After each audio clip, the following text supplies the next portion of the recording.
চীনাটোলা একটা মন্দির আছে, বারোয়ারি মন্দির আছে সার্বজনীন, ওইখানে একদল এসে বলে গেছে 3 লাখ টাকা না দিলে তারা মন্দির আগুন ধরাই দিবে। যে মন্দিরগুলো আছে সেখানে একদল এসে আপনার বলতেছে যে অ্যাটাক হবে, আমরা আপনাদের এত টাকা দিতে হবে, নাহলে আমরা অ্যাটাক করবো। কিন্তু আমরা ভারতীয় মিডিয়ার গুজবগুলোর প্রতি নিন্দা জানাই। আমার মুসলিম যে ফ্রেন্ডরা আছে, মুসলিম যে প্রতিবেশী আছে, তারা আমাদের যথেষ্ট হেল্প করতেছে, এটা একদম ট্রু। মানে আমার নিজে দেখা, আমার প্রতিবেশী, আমি যে গ্রামে সংখ্যালঘুর আক্রমণটা গুজব, এটা কখন হাসা? এটা গুজব যে এটা যাদের বিশ্বাস করতে কষ্ট হচ্ছে ওদের দোষ না, আমি বলবো, কারণ তাদের কাছে খবরটা পৌঁছাতে হবে। আমরা যারা ঢাকায় বসে আছি বা ফ্ল্যাট বাড়িতে আছি, ওরা গ্রামের আক্রমণের খবর জানছে, মিডিয়ার সাথে বারবার আমাদের তুলনা করা না হয়, কিন্তু আমরা ভারতীয় মিডিয়ার গুজবগুলোর প্রতি নিন্দা জানাই। 3-4 দিন বারংবার একই বিবৃতি দিয়েছি যে আমরা এখানে কেউ নেতা হতে আসিনি, আমরা আমাদের দাবি পূরণের জন্য এসেছি, দাবি আদায় করার জন্য এসেছি। এবং একই সাথে আমরা বলেছি যে 53 বছরে স্বাধীনতা, 53 বছরে কোনো সরকার সংখ্যালঘুদের নিরাপত্তা নিশ্চিত করতে পারেনি। যেখানে আমি নিজে বলছি যে 53 বছরে কোনো সরকারই আমাদের নিরাপত্তা নিশ্চিত করতে পারেনি, সেখানে কিন্তু সকল দল চলে আসতেছে। কোনো রাজনৈতিক দল বলছি না যে ক্ষতি করছে, যারা দোষী, যারা দাঙ্গা সৃষ্টি করার চেষ্টা করছে, সাম্প্রদায়িক দাঙ্গা সৃষ্টি করার চেষ্টা করছে, আমরা তাদের শাস্তি দাবি করছি। আমরা সবাইকে একটা আইনের মাধ্যমে আইন ব্যবস্থার মধ্যে নিয়ে আসতে চাচ্ছি। আমরা নিজেরা উগ্র আচরণ করে আমাদের দেশের শান্তিপূর্ণ অবস্থানকে নষ্ট করতে পারি না, প্রশ্নবিদ্ধ করতে পারি না। রাজনৈতিক দল যেই করুক না কেন, সবশেষে তো প্রথম পরিচয় হচ্ছে আমাদের বাংলাদেশ। তারা কি, যারা হামলা করেছে তারা কি দোষী নয়? এর কি কোনো বিচার আমরা আশা করতে পারি না? আমরা কিন্তু দোষীদের শাস্তি কামনা করেছি, আমরা কোনো রাজনৈতিক দলের শাস্তি আশা করি। যদি হামলাগুলো রাজনৈতিক হয়ে থাকে, দেশের 27টা জেলায় কেন মন্দির ভাঙচুর হচ্ছে? 27টা জেলায় মন্দির ভাঙচুর হয়েছে, লক্ষ্মীপুরে, চাঁদপুরে এবং পঞ্চগড়ে বেশ কিছু মেহেরপুরে ইসকন মন্দির। আমি বলতে চাই যে কোন রাজনৈতিক দল কিংবা আন্তর্জাতিক মহল আমাদেরকে প্রভাবিত করার চেষ্টা করতেছে বা আমাদেরকে নিয়ে খুবই গুটি খেলতেছে, তারা আমাদেরকে যাতে অন্যদিকে না নিতে। প্লাস আরেকটা জিনিস ক্লিয়ার বলতে চাই, আমার মুসলিম যে ফ্রেন্ডরা আছে, মুসলিম যে প্রতিবেশী আছে, তারা আমাদের যথেষ্ট হেল্প করতেছে, এটা একদম ট্রু। মানে আমার নিজে দেখা, আমার প্রতিবেশী, আমি যে গ্রামে থাকি, আমাদের অন্য গ্রাম থেকে মারতে আসছিল, কিন্তু আমার নিজের গ্রামের যে মুসলিমরা আসছে তারা হেল্প করছে।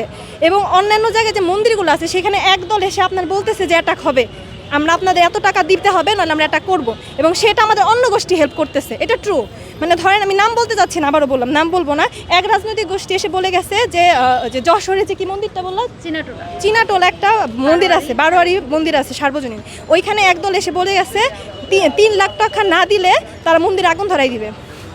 এই ঘটনাটা যখন তারা শেয়ার করছে, তখন আরেকটা রাজনৈতিক দল, নাম বলবো না, তারা বলছে যে আমরা এটাকে প্রতিহত করবো, এবং তারা চেষ্টা করছে।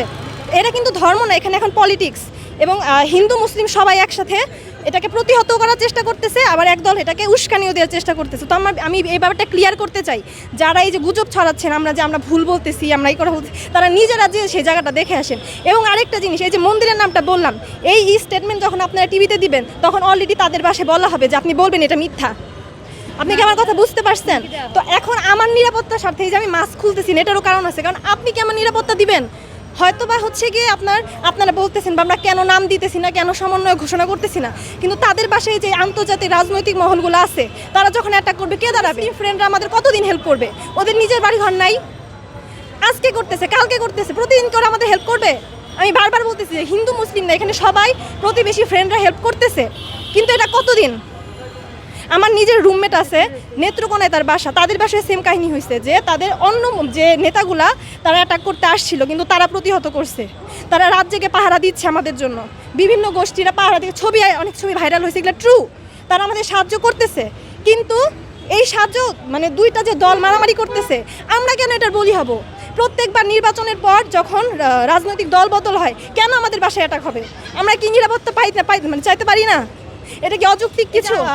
আমার দেশ আমার মাটি, আমি ছাড়বো না, এটা অনেক যৌক্তিক দেওয়া হচ্ছে। তারা বলতেছে কে তোমাদের বাইরে যাইতে বলছে?